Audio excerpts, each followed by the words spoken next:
Vamos abrir a palavra de Deus em Atos dos Apóstolos, capítulo 11.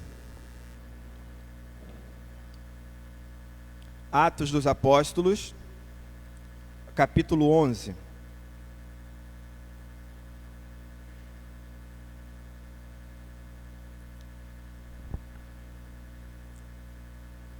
Atos 11.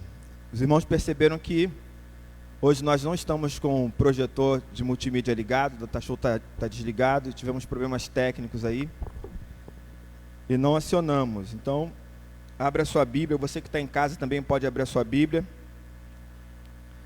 Eu vou fazer a leitura na nova tradução da linguagem de hoje. Atos 11, a partir do versículo 19. Depois nós vamos pular para Atos 12, depois o 13, depois o 15. Eu vou avisando conforme a gente for saltando os versículos, tá bom? Primeiro Atos 11, de 19 a 29. Os seguidores de Jesus foram espalhados pela perseguição que havia começado com a morte de Estevão. Alguns foram até a região da Fenícia, a ilha de Chipre e a cidade de Antioquia, e anunciavam a palavra de Deus somente aos judeus.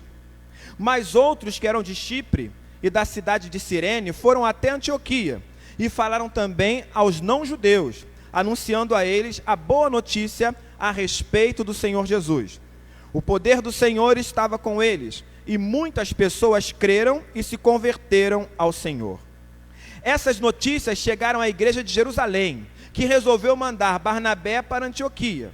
Quando chegou lá e viu como Deus tinha abençoado aquela gente, Barnabé ficou muito alegre e animou todos a continuarem fiéis ao Senhor de todo o coração. Barnabé era um homem bom, cheio do Espírito Santo e de fé, e muitos se converteram ao Senhor.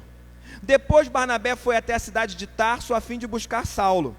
Quando o encontrou, ele o levou para Antioquia.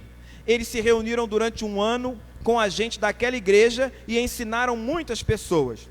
Foi em Antioquia que pela primeira vez os seguidores de Jesus foram chamados de cristãos. Naquele tempo, alguns profetas foram de Jerusalém para Antioquia. Um deles, chamado Ágabo, levantou-se e pelo poder do Espírito Santo anunciou: haverá uma grande falta de alimentos no mundo inteiro. Isso aconteceu quando Cláudio era o imperador romano. Então os cristãos resolveram mandar ajuda aos irmãos que moravam na região da Judéia, e cada um deu de acordo com o que tinha, e mandaram dinheiro por meio de Barnabé e Saulo, para que eles o entregassem aos presbíteros da igreja. Atos 12, 25. Barnabé e Saulo terminaram o seu trabalho e voltaram de Jerusalém, trazendo João Marcos consigo. Atos 13, 1. Na igreja de Antioquia havia os seguintes profetas e mestres: Barnabé, Simeão chamado o Negro, Lúcio de Cirene, Manaém, que havia sido criado junto com o governador Herodes, e Saulo. Certa vez, eles estavam adorando o Senhor e jejuando. O Espírito Santo disse: separem para mim Barnabé e Saulo, a fim de fazerem o trabalho para o qual eu os tenho chamado. Então eles jejuaram e oraram e puseram as mãos sobre Barnabé e Saulo e os enviaram na sua missão. Barnabé e Saulo, tendo sido enviados pelo Espírito Santo, foram até a cidade de Seleucia e dali embarcaram para a ilha de Chipre.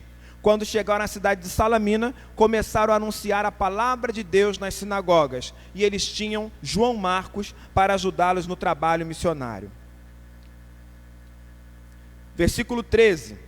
Paulo e os seus companheiros navegaram da cidade de Pafos até Pergue, uma cidade da província da Panfilha. Porém João Marcos os deixou e voltou para Jerusalém. Atos 15, versículo 36.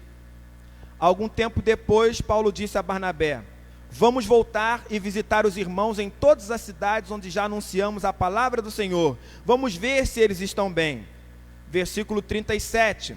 Barnabé queria levar João Marcos, porém Paulo não queria, pois Marcos não tinha ficado com eles até o fim da primeira viagem missionária, mas os havia deixado na província da Panfilha. Por isso, eles tiveram uma discussão tão forte que se separaram. Barnabé levou João Marcos consigo e embarcou para a ilha de Chipre, enquanto que Paulo escolheu Silas e seguiu viagem depois que os irmãos o entregaram aos cuidados do Senhor. E Paulo atravessou a província da Síria e a região da Cilícia, dando força às igrejas. Muito bem.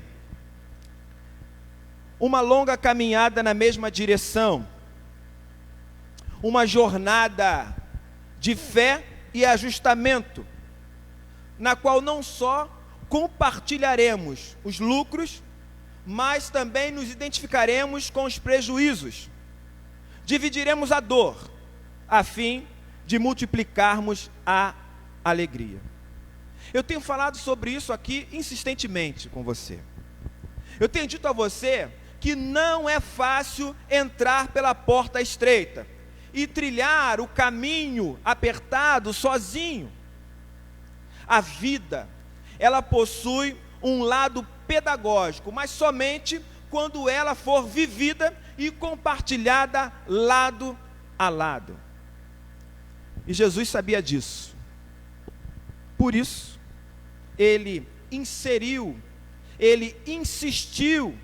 que os discípulos permanecessem sempre juntos, independentemente das circunstâncias. Você consegue se lembrar de momentos assim, quando Jesus disse aos discípulos: fiquem aqui, fiquem todos aqui em Jerusalém, até que todos vocês recebam a promessa, até que todos vocês, ao receberem o Espírito Santo, sejam minhas testemunhas em todos os lugares, fiquem juntos. Foi o mesmo Jesus que disse: amem uns aos outros. Jesus, ele inseriu os seus discípulos num contexto comunitário e insistiu que eles ficassem juntos. Como eu disse antes, Deus, ele nos chamou para uma longa caminhada juntos, administrando nossos medos, enfrentando as nossas adversidades, lutando contra os nossos inimigos, enfrentando os desertos da vida, atravessando os mares, às vezes festejando, mas também muitas vezes chorando, se alegrando, algumas vezes acampando, porque estamos cansados de ser açoitados pela vida, mas principalmente, fundamentalmente, observando diariamente a providência divina, sendo moldados, aperfeiçoados, enquanto indivíduos, gente que foi enxertada no povo de propriedade exclusiva de Deus. Mas é muito difícil caminhar dessa forma que eu estou falando e lembrando a você, quando a nossa mala está cheia, quando a nossa bagagem é tão grande e intensa que ela se torna um fardo pesado e árduo demais para a gente carregar. É trabalhoso prosseguir quando a gente insiste em centralizar a vida em nós mesmos, quando a gente cerra os nossos ouvidos, fecha os nossos olhos, quando o nosso coração endurece, quando a vida nos embrutece, quando a gente não quer deixar o nosso jeitinho invulnerável de ser. É difícil caminhar, prosseguir, quando a gente não consegue mudar. E aí eu tenho um exercício para você. Eu queria que você olhasse para a pessoa que está próxima a você. Dá uma geral aí, olha para a pessoa que está do seu lado. Olha nos olhos dela, vai. Dá uma olhada aí. Está vendo ela? Dá uma olhada aí, pode olhar mais. Olha para a pessoa que está aí. Está olhando?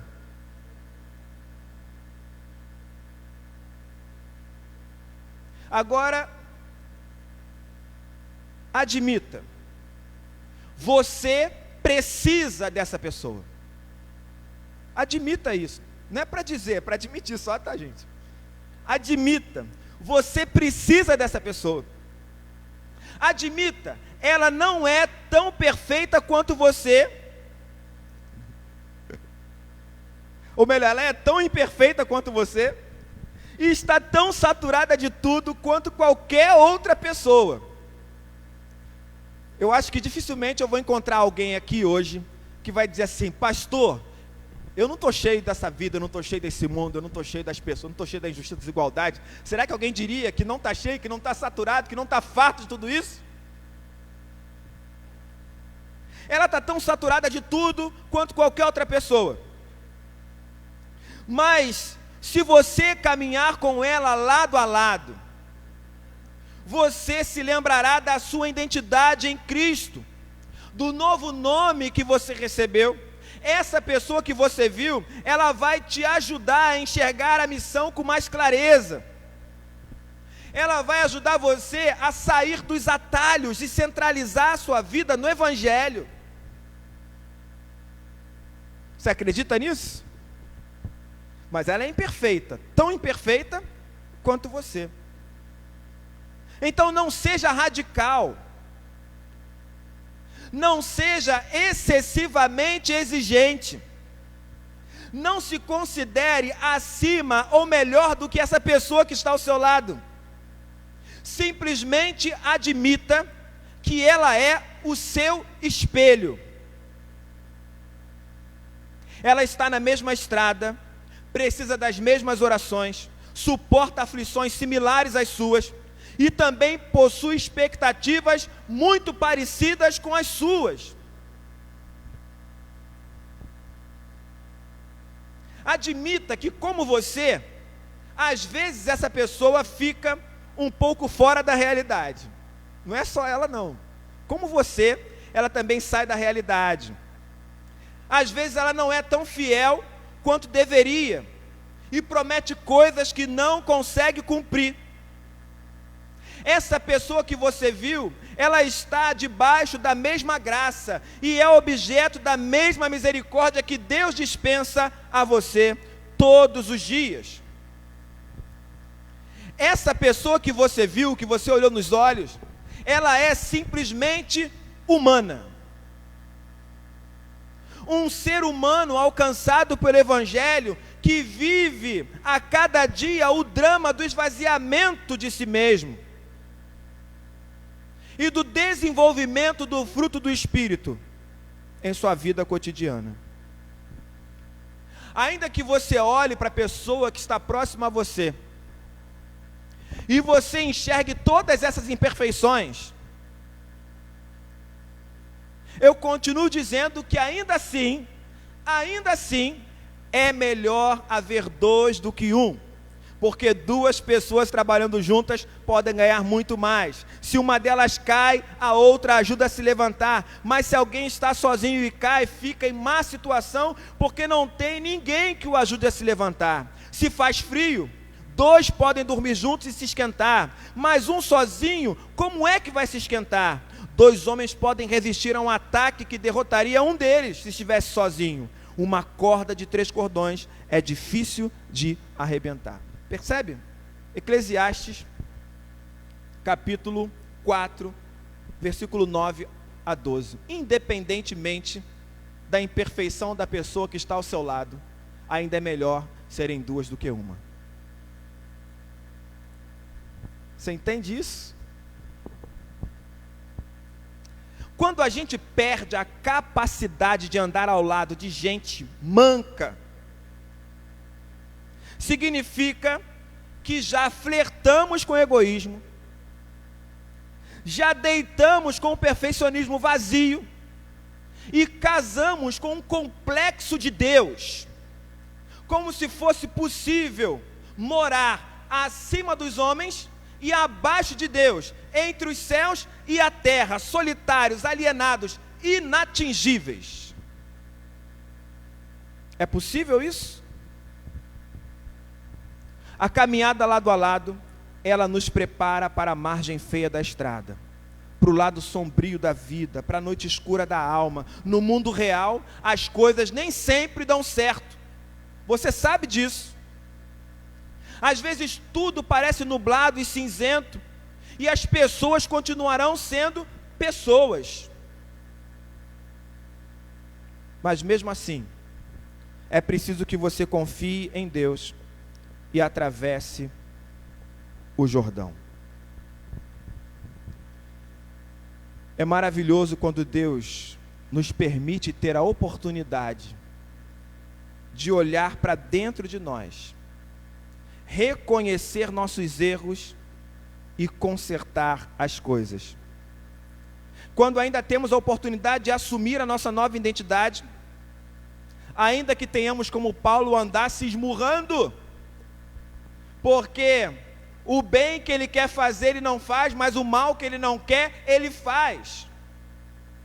Ainda que diariamente a gente tenha que lutar com o nosso ego. Por que eu estou falando sobre isso? Porque na realidade a caminhada que nós vamos analisar hoje é uma jornada de encontros e desencontros, de erros e acertos, de confissões e arrependimentos. É a jornada de Barnabé e Paulo, duas faces dessa mesma moeda que é o discipulado. E duas faces bem diferentes. Dois homens e um destino. Parece título de filme, né? Só diminuir a quantidade de homens. Dois homens e um destino. E eu quero começar pelo nome deles, ok? O nome Saulo significa o quê? Aquele que é resultado de orações, que foi pedido, muito desejado. Saulo é um nome hebraico. E quem recebia esse nome, provavelmente era alguém que tinha sido fruto de uma oração, de um pedido a Deus. Mas Paulo tinha dois nomes, porque era cidadão romano, então ele tinha um nome hebraico e um nome latino, associado à sua família romana, o nome Paulo. E o nome Paulo significa pequeno, de baixa estatura. Então geralmente, quando a pessoa tinha dupla cidadania, ela usava o nome romano na frente, e depois o seu nome de nascimento, de origem, depois.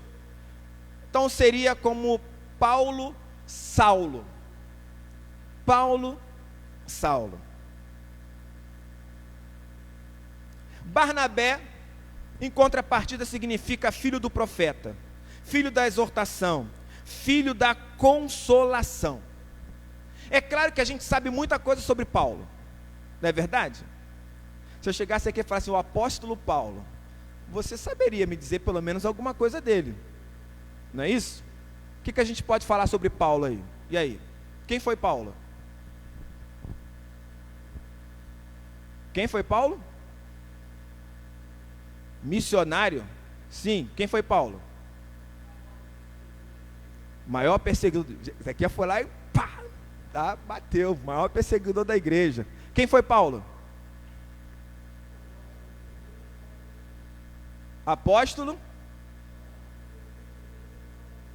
Também foi perseguido. Eu sei que está defendendo Paulo já. Foi o maior perseguidor, mas também foi perseguido por causa de Jesus. E aí, quem foi Paulo? Quem? Releitura? Fez uma releitura de quê? De Cristo.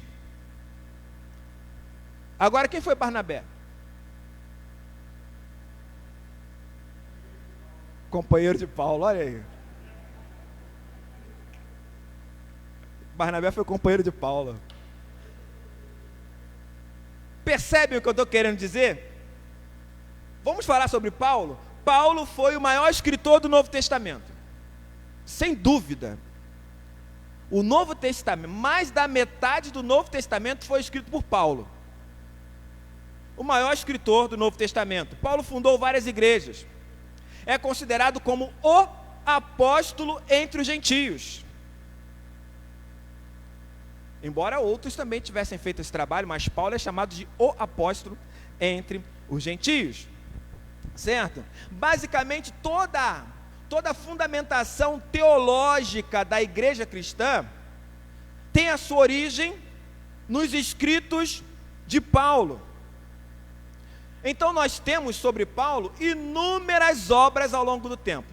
Temos livros, peças de teatro, filmes, séries, temos pinturas sobre o apóstolo Paulo e seus escritos, temos iconografia em catacumbas sobre o apóstolo Paulo e seus escritos, temos imagens do apóstolo Paulo, temos igrejas dedicadas a ele, músicas sobre o apóstolo Paulo e sobre os seus escritos. Percebe? E sobre Barnabé? O que a gente tem? Tem uma música, né?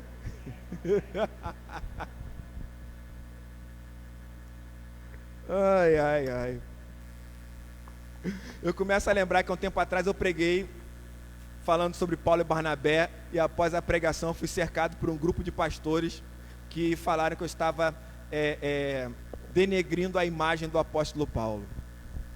Não é isso que eu quero fazer, tá bom? Não é isso. Vamos até o final, mas eu quero que você perceba que a gente tem muita informação sobre Paulo, pouca informação sobre Barnabé, mas isso me leva a uma pergunta muito importante: o que teria sido de Paulo sem a caminhada lado a lado com Barnabé? Já parou a pensar nisso? O que teria sido Paulo sem Barnabé? Eu tenho minhas hipóteses, ok? Paulo ele foi forjado ao longo da sua vida. Então, a gente consegue ler sobre a vida de Paulo e perceber diversos momentos, né? Diversas mudanças significativas na mentalidade dele.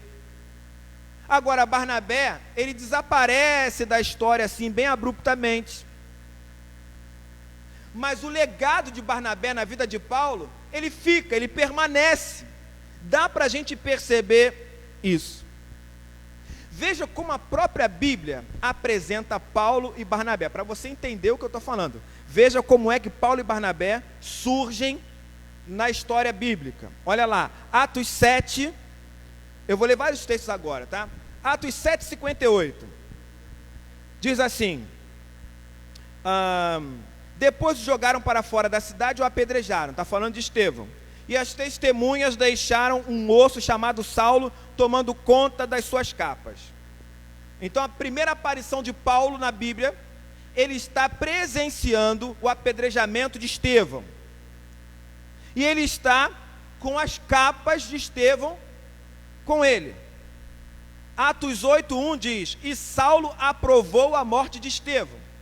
Ou seja, Saulo estava com as vestes e ele era o responsável pela morte de Estevão. Se ele erguesse as vestes, o apedrejamento cessaria ou não aconteceria, mas ele não faz isso, ele consente e ele espera Estevão ser estraçalhado por aquelas pedras. E eu quero que você não imagine pedrada como a gente faz, o pessoal do década de 80 fazia, né? Criança tacando pedra, não pega uma pedrinha no chão, vai tacando, né? Guerra de pedra, nessa pedra não, você pega um pedregulho lá, vai até a pessoa e você estraçalha ela.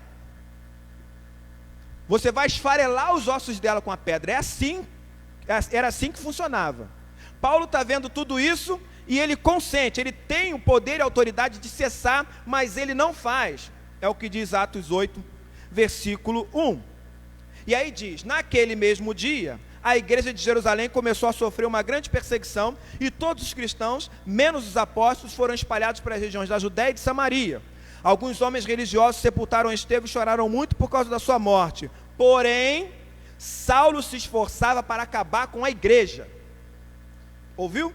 Saulo se esforçava para acabar com a igreja. Ele ia de casa em casa, arrastava homens e mulheres e os jogava na cadeia. Atos 9, versículo 1.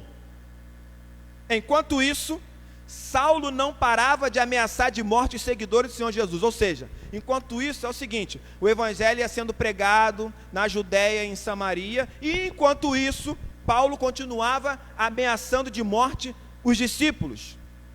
Aí ele vai ao grande sacerdote e pede autorização para ir até Damasco, perseguir algumas pessoas e matar. E o texto diz, Atos 9, Saulo poderia prender e levar para Jerusalém os seguidores do caminho do Senhor que moravam ali, tanto os homens como as mulheres. Só que no meio da viagem, vocês sabem o que aconteceu, né?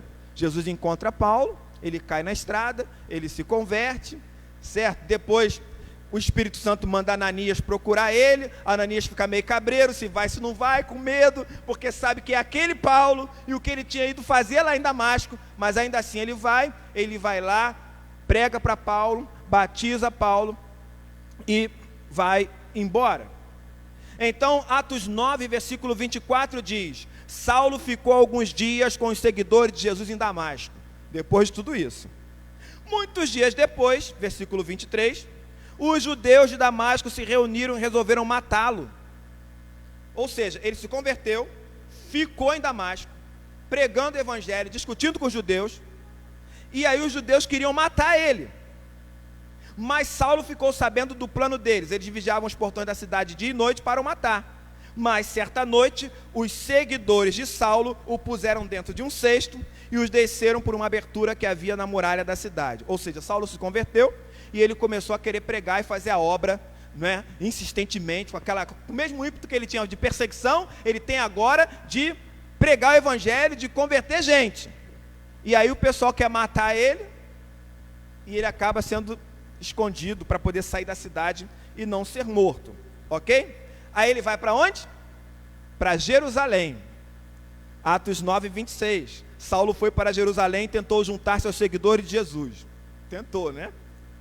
Porém, todos tinham medo dele, porque não acreditavam que ele era seguidor de Jesus. Percebe? Ele sai fugido de Damasco, vai para Jerusalém, que é o centro do cristianismo naquele momento. Chegando lá, ele diz que agora eu sou crente, agora eu sou um de vocês. Vai procurar o pessoal e os discípulos não querem saber dele porque têm medo dele, não acreditam que Paulo realmente agora é um seguidor. Veja o que diz Atos 9, 27. Então Barnabé veio ajudá-lo e o apresentou aos apóstolos e lhes contou como tinha visto o Senhor no caminho e como o Senhor havia falado com ele. Barnabé também contou como em Damasco Saulo, pelo poder do nome de Jesus, havia anunciado corajosamente o evangelho. Então o que é que Barnabé faz? Vendo que Paulo não está sendo aceito, que todo mundo tem medo dele, Barnabé vai lá, pega as suas próprias credenciais e referenda Paulo. Olha, esse cara é crente mesmo, ó, o Espírito está com ele, o Senhor Jesus apareceu para ele, ele pregou com ímpeto em Damasco, se colocou em perigo. Barnabé empresta a sua credibilidade para Paulo. E se ele não tivesse feito isso? Aí o versículo 28 de Atos 9 diz: depois disso Saulo ficou com eles, andando por toda parte em Jerusalém, e pelo poder do nome do Senhor, ele anunciava corajosamente o evangelho. Ou seja, aquilo que ele fazia em Damasco, ele passou a fazer aonde? Em Jerusalém. Ele também conversava e discutia com os judeus que tinham sido criados fora da terra de Israel, mas eles procuravam um jeito de matá-lo. O que aconteceu em Damasco, agora está acontecendo aonde? Em Jerusalém. Quando os irmãos souberam disso, levaram Saulo até a cidade de Cesareia e depois o mandaram para a cidade de Tarso. O que os irmãos fizeram? A mesma coisa que os seguidores de Damasco fizeram. Paulo, vaza, vai embora. Vai embora porque não está dando certo você aqui não. Aí vem uma parte muito interessante que a gente às vezes não se atenta na narrativa bíblica. Olha só. Depois que Paulo foi mandado embora, olha o que diz o versículo 31. Em toda a região da Judéia, Galiléia e Samaria, a igreja estava em paz. Ela ficava cada vez mais forte, crescia em número de pessoas com a ajuda do Espírito Santo e mostrava grande respeito pelo Senhor Jesus. Você entendeu o que Lucas está narrando aqui? Ele está dizendo o seguinte: depois que Paulo foi embora, como é que ficou a igreja? Em paz.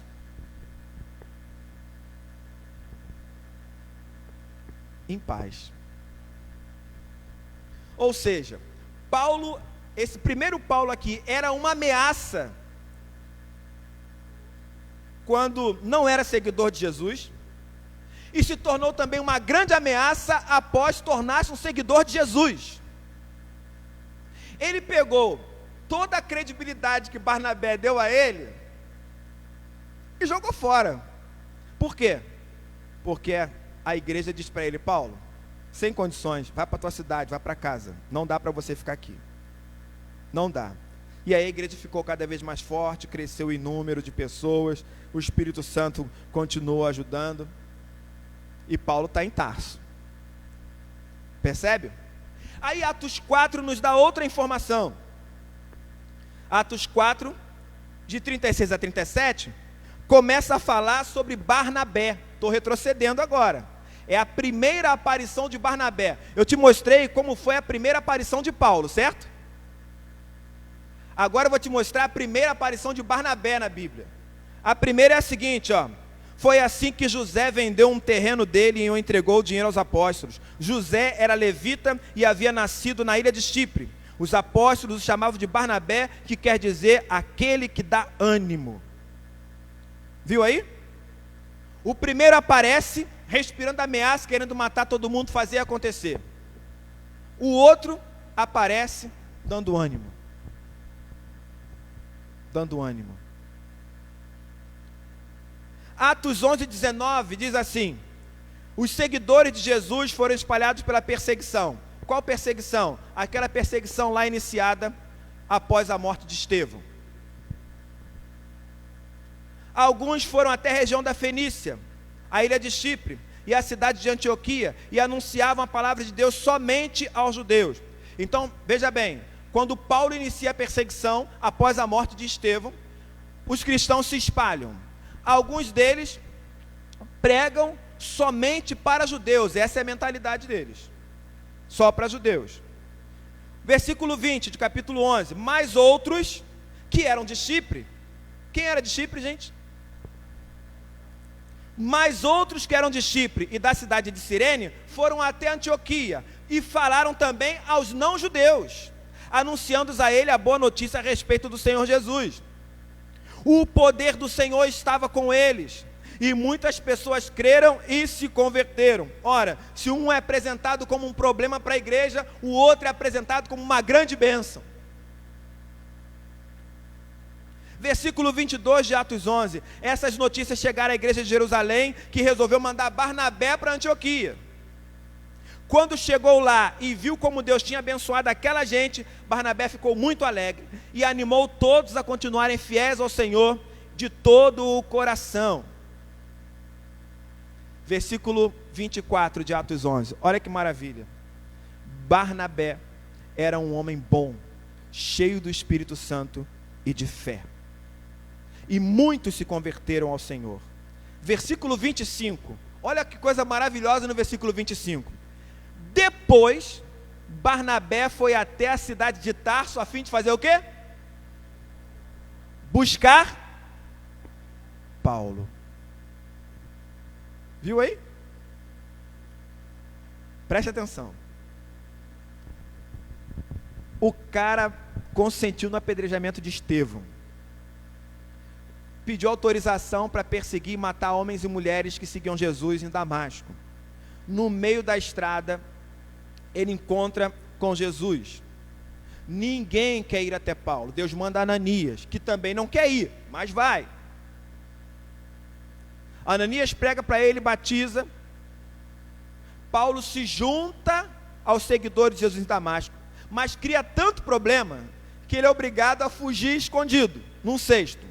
Vai para Jerusalém, que é o centro do cristianismo. Ninguém quer receber ele. Não tem credibilidade. A tua conversão não tem credibilidade nenhuma. A gente sabe quem você é.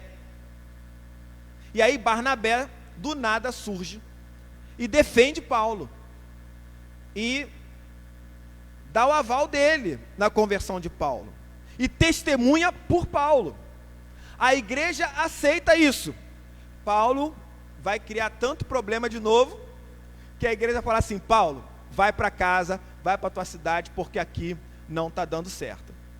E aí, então Paulo vive um cristianismo solitário, sem a comunidade de Jerusalém, sem o pessoal de Damasco, solitário, está abandonado. A comunidade o abandonou. Isso é tão interessante, porque Paulo ele diz nos seus escritos que ele aprendeu o evangelho com quem? Com o próprio Jesus.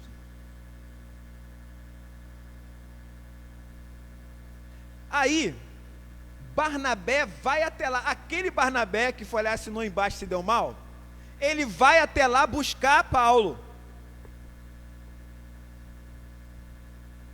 Quando ele encontra Paulo, ele leva Paulo para Antioquia.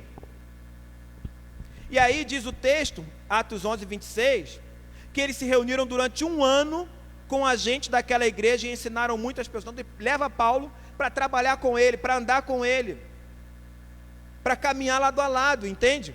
E o texto diz que foi em Antioquia que pela primeira vez os seguidores de Jesus foram chamados de cristãos. Um homem bom, cheio do Espírito Santo e de fé, foi buscar Paulo. Aí Atos 13, versículo 1 diz: na igreja de Antioquia havia os seguintes profetas e mestres: Barnabé, como eu li antes, e um outro nome que está lá no final, Saulo. Versículo 2 diz: eles estavam adorando ao Senhor e jejuando. O Espírito Santo disse: separem para mim Barnabé e Saulo, a fim de fazerem o trabalho para o qual eu os tenho chamado. Deus chama Barnabé e Saulo. A igreja ora, jejua, impõe as mãos sobre Barnabé e Paulo e envia na chamada primeira viagem missionária. Sozinhos? Não. Quem é que está junto? Quem é que foi junto? João Marcos, primo de Barnabé, vai junto, é o que o texto diz. Vai junto, nessa primeira viagem missionária. Então perceba, Barnabé, sendo um homem cheio do Espírito, repleto de fé, consciente da sua identidade, enquanto alguém que foi chamado para animar, consolar, ele vai inserir Paulo no contexto comunitário. Ele vai ensinar Paulo a lidar com pessoas. Talvez Paulo não soubesse muito bem isso. Como é que ele vai ensinar? Através da caminhada, através das suas ações, através do exemplo. Barnabé se torna um referencial para Paulo. Ele quis ser um referencial de alguém que não merecia.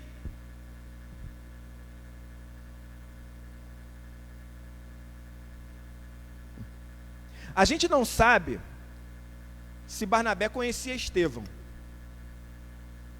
mas como Barnabé passou um longo tempo em Jerusalém, provavelmente conhecia. E o cara que ele está agora caminhando lado a lado, foi o cara que matou um homem que também era considerado cheio do Espírito Santo e cheio de fé, que era Estevão. Um irmão. Entende? Barnabé foi um referencial. E aí eu quero que você se lembre de uma coisa: Jesus também veio para ser um referencial. Você entende isso? Ele veio para ser um referencial. Paulo só pôde dizer: sede meus imitadores, como eu sou de Cristo, após ter caminhado com Barnabé. Antes disso, Paulo teve que lidar com seus medos, aprender a lição do esvaziamento. É só ler as cartas dele, aprender a ser humilde. Mas o velho Paulo sempre vinha à tona. O velho Paulo queria vencer pelo seu próprio esforço, com os seus dons. O velho Paulo precisava de um espinho na carne para o esbofetear todos os dias, para se lembrar que o poder de Deus se aperfeiçoa quando a gente reconhece as nossas fraquezas. Então, quando você olha para a pessoa que está do seu lado e você não reconhece que ela é um espelho seu, que ela é um seu reflexo, você está trilhando um caminho de invulnerabilidade que não é possível, porque todos nós somos vasos de barro. Você também é.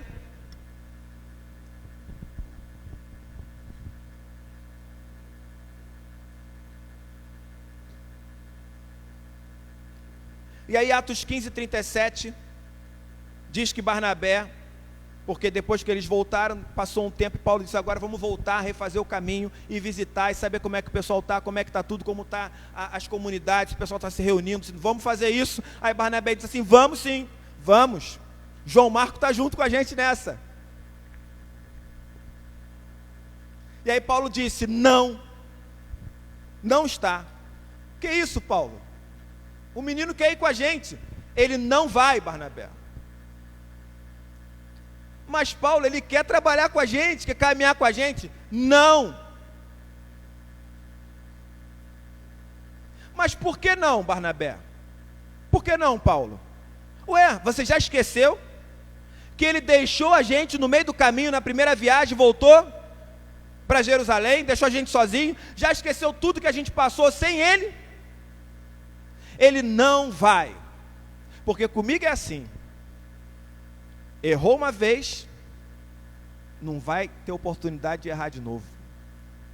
Quer dizer, eu estou parafraseando, né? Paulo não disse nada disso, mas perceba, o sentimento é esse, fez uma vez, não vai fazer mais. Ou seja, você diz assim, pastor, olha, eu estou decidido a caminhar lado a lado, vou caminhar com o Márcio, mas a primeiro vacilo que ele der, que outra pessoa caminhe com ele, estou fora.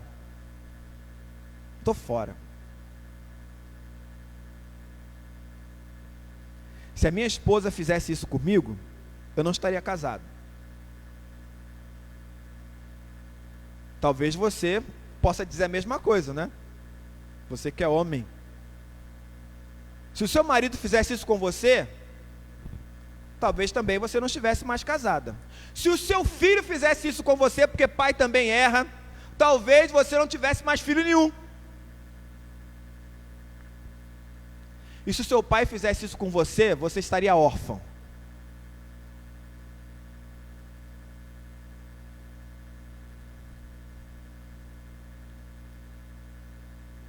Então o texto diz no versículo 39 que eles tiveram uma discussão tão forte, que se separaram. O que Paulo não foi capaz de fazer naquele momento? Estender a mão para João Marcos. Assim como um dia, a única pessoa que tinha estendido a mão para ele tinha sido quem? Barnabé. Agora pense, Barnabé defendeu ele em Jerusalém, foi buscar ele em Tarso, levou ele para Antioquia. Na realidade, Barnabé tinha mais motivos para não andar com Paulo do que estar ao lado dele. Mas quem disse que a caminhada lado a lado tem que ser uma questão de mérito pessoal? Quem disse isso? Volto a dizer, Jesus veio ser um referencial. Pense em Jesus. E se ele olhasse para suas falhas de caráter, e se ele contemplasse apenas a sua fragilidade diante da sua imperfeição, do seu pecado, mediante a ele, sendo justo, santo, verdadeiro, divino, e se ele olhasse para você e se comparasse a ele,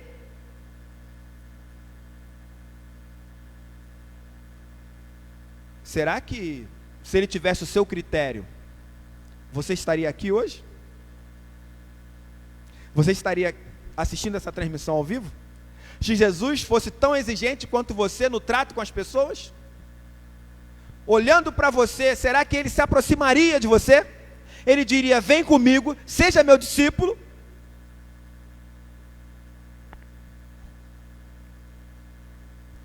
Olha, gente, muitas pessoas falam assim, quando a gente usa Jesus como referencial, mas ele é Jesus, ele é Deus. Eu estou dizendo para vocês que Barnabé fez a mesma coisa, e ele não era Deus, e quando chamaram ele de Deus, ele rasgou as suas vestes, dizendo que era apenas homem.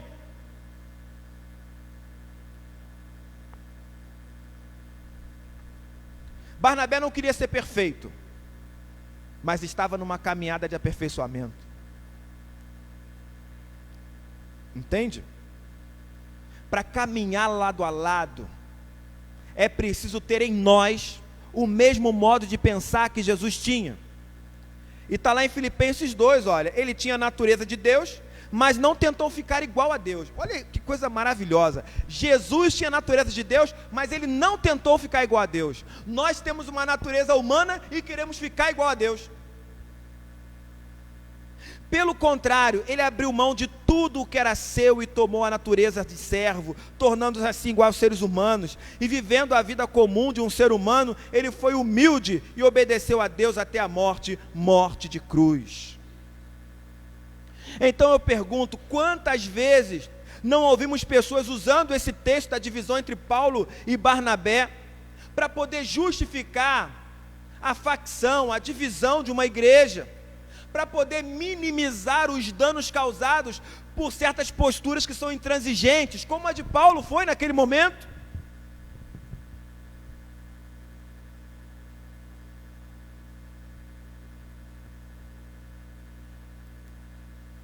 E antes que você pense, mas olha, você está acabando com Paulo. Paulo não foi só aquele momento, ok? O momento que aconteceu na vida de Paulo acontece na vida de todos nós somos como ele. E também não quero que você pense que Barnabé foi sempre perfeito, não, tá? Também era ser humano. Entende isso? É um erro confundir o apóstolo Paulo com os seus erros. É um erro confundir o apóstolo Paulo com os seus acertos. É um erro confundir você com o que você faz. Você não é o que você faz. O que você faz parte do que você é. Os seus erros, os seus acertos têm a ver com quem você é.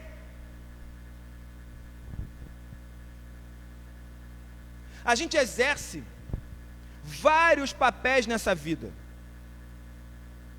Exerce várias funções, mas o papel que a gente desempenha, as funções que a gente exerce, não são exatamente o que nós somos.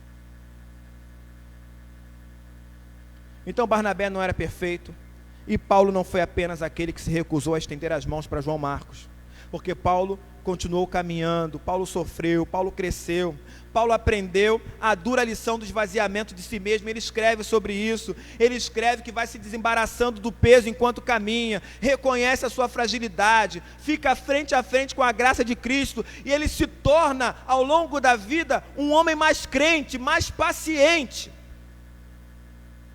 E tudo isso começou porque no início da sua caminhada, um homem chamado Barnabé, cheio do Espírito Santo, cheio de fé, decidiu caminhar com ele mesmo sem ele merecer.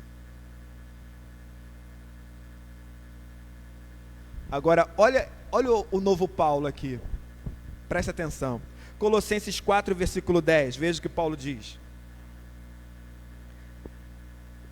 Aristarco, que está na cadeia comigo, lhes manda saudações. E também Marcos, o primo de Barnabé. Você já tem orientação a respeito de Marcos, para recebê-lo bem, se ele passar por aí. Olha o que Paulo está dizendo. Paulo está dizendo aos Colossenses, olha, Marcos está enviando saudações. E eu já falei para vocês, se ele passar por aí, recebam ele muito bem. É o mesmo Marcos. É o mesmo Marcos. Se é o mesmo Marcos, quem mudou? Eu poderia dizer os dois, né? Mas como a gente está analisando Paulo, Paulo mudou. 2 Timóteo 4, versículo 11. Somente Lucas está aqui comigo. Procure Marcos e traga-o com você, porque ele pode me ajudar no trabalho. Opa! O que Paulo está dizendo?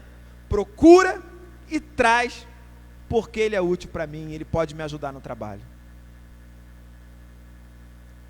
Filemão 1 diz assim: Epáfras, o irmão que está na cadeia comigo por causa de Cristo Jesus, envia saudações a você. E Marcos, Aristarcos, Demas e Lucas, meus companheiros de trabalho, também enviam saudações. Quem João Marcos era agora? Para Paulo? Quem? Um companheiro de trabalho. Agora eu pergunto, como esse João Marcos se transformou nesse tipo de pessoa para Paulo? Fala para mim. Como foi? Andando com Barnabé. Barnabé se recusou a deixar João Marcos para trás, embora ele merecesse. E o trabalho de Barnabé foi abençoador para Paulo, realizado no próprio Paulo, e foi abençoador para Paulo de tabela, porque ele treinou João Marcos. Você está entendendo? O nome do cara é filho do profeta, é filho da exortação, é filho da consolação, é filho do ânimo. Ele está ali para animar, para botar para cima, para andar junto, para caminhar, para acolher. Essa é a praia de Barnabé. Não importa se a pessoa merece ou não, o que importa é que eu sei qual é a minha identidade, eu sei quem eu sou em Cristo. E independentemente de merecimento, eu vou continuar sendo quem eu sou. O erro do outro não me autoriza a errar também. Isso é maravilhoso, porque para mim a caminhada de Paulo e Barnabé foi uma caminhada que nos ensinou uma lição sobre esvaziamento de si mesmo. Porque esse Paulo que escreve as cartas, esse Paulo que chega ao fim da vida dizendo: combati o bom combate, completei a carreira, guardei a fé, esse Paulo que diz para Timóteo que o tempo dele se aproxima, esse homem não é o mesmo que disse para Barnabé: João Marcos não vai. Esse é aquele que volta atrás, reconhece seu erro e diz: você, João Marcos, é uma bênção na minha vida.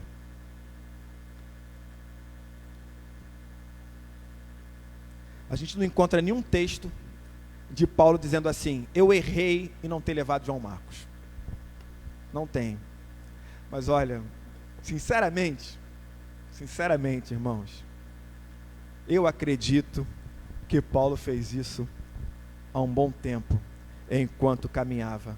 A gente não tem nenhum texto de Paulo se ajustando com Barnabé, mas eu acredito que o ajustamento aconteceu depois. Percebe? A caminhada lado a lado nos aperfeiçoa enquanto seres humanos. O discipulado nos transforma em gente mais parecida com o mestre, aquele que caminha ao lado de pessoas caídas,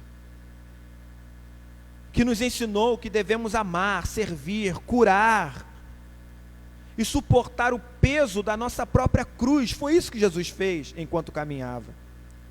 E essa pessoa que está ao seu lado, que você olhou, olha para ela de novo aí. Essa pessoa que está ao seu lado pode transformar você em um crente melhor. Entende? E isso, se ela decidir caminhar lado a lado, na mesma estrada que você. Então, não basta só você querer, a pessoa que está ao seu lado também precisa querer caminhar junto. A pergunta é: você vai ser essa pessoa que anda junto?